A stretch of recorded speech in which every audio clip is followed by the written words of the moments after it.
I want to talk about some of the reaction to our conversation with David Sachs here on the war on Ukraine. I want to go through some of the feedback we received. I think it made the most waves on Twitter. Here's a response.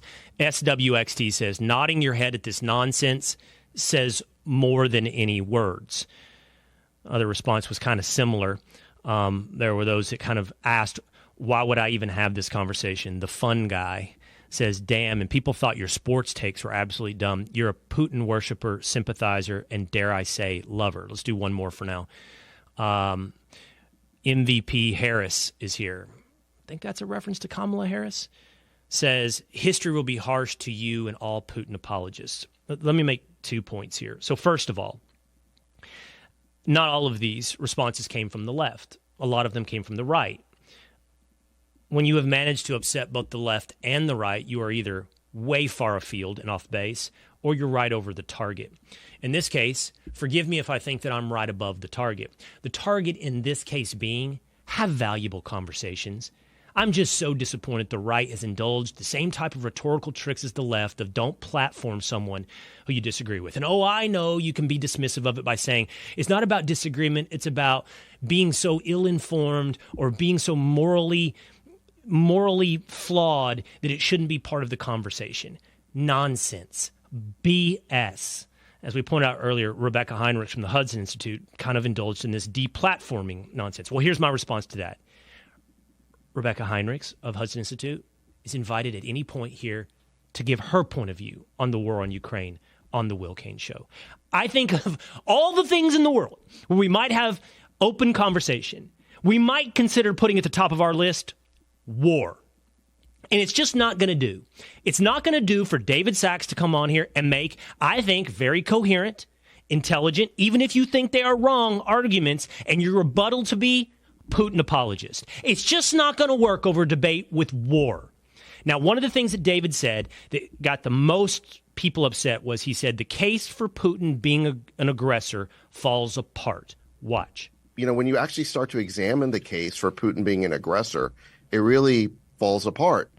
Now, in terms of the Russians wanting a sphere of influence in their backyard, I suppose that there's some truth to that. But that doesn't mean Russian domination of these countries in the manner of the Soviet Union. What was Russia looking for in Ukraine? They were looking for neutrality. They simply wanted Ukraine to remain neutral.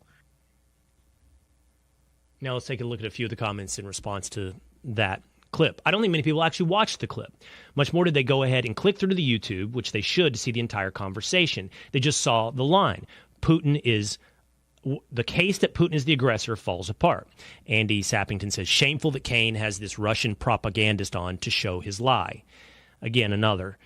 I think we have a lot of comments we brought in today. Roland Martin. Putin, not an aggressor. This is sheer stupidity. These right-wingers are insane. Not a single coherent, intelligent point made in that response. Just ad hominem sputtering. Davy Prockett says, his clear, strong arguments, talking about David Sachs, were crafted in a KGB lab. And here you are spouting commie bullcrap like you stumbled upon the truth. Let's do one more.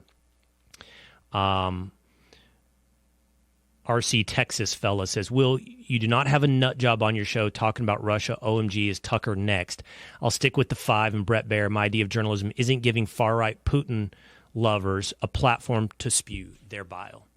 Man, there's just such a pride in ignorance. Such a pride in not exposing yourself to something that might make you actually think.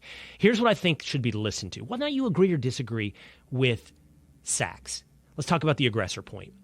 He's talking about that the incremental growth of NATO and the flirtations of NATO with Ukraine and the involvement of America, factually, in Ukrainian elections provoked Putin to then invade Ukraine. People say, how is he not the aggressor to invade Ukraine? And that's a legitimate point. The point in rebuttal from someone like Sachs would be, well, all of the encroachments into Eastern Europe were a provocation to Putin. Now, I made the argument back to Sachs. I played devil's advocate. I said, listen, Putin clearly wants a sphere of influence. He clearly wants to grow. He's got historical reasons and contemporary reasons to, yes, interfere in Lithuania, in Belarus, in Ukraine, in Georgia.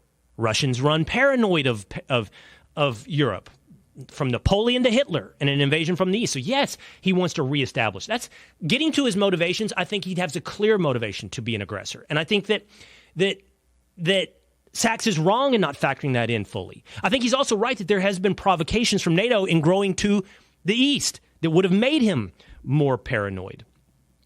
I think that there was never, and there never is, and there never was any of those responses, a coherent argument made about how this serves America first. That being said, I still play devil's advocate with Sachs. I said, what about taking minerals or rights or energy products as a part of helping to fund this war in Ukraine? That would serve America first.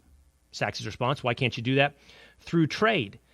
Whether or not it's platforming someone like David Sachs, understanding what he meant by aggressor, looking into the motive and debating and disagreeing on the motives of Putin, or getting to the most important part of the equation is, regardless of who's the provocateur, regardless of the history of Eastern Europe, how does getting involved serve America first? This is the place I will have that conversation unapologetically. And guess what? You too, who disagree with David Sachs, are invited right into the comments section, right onto the show, and those with an opposing point of view who are brave enough, strong enough, and curious enough to be platformed will find a home as well right here on The Will Cain Show.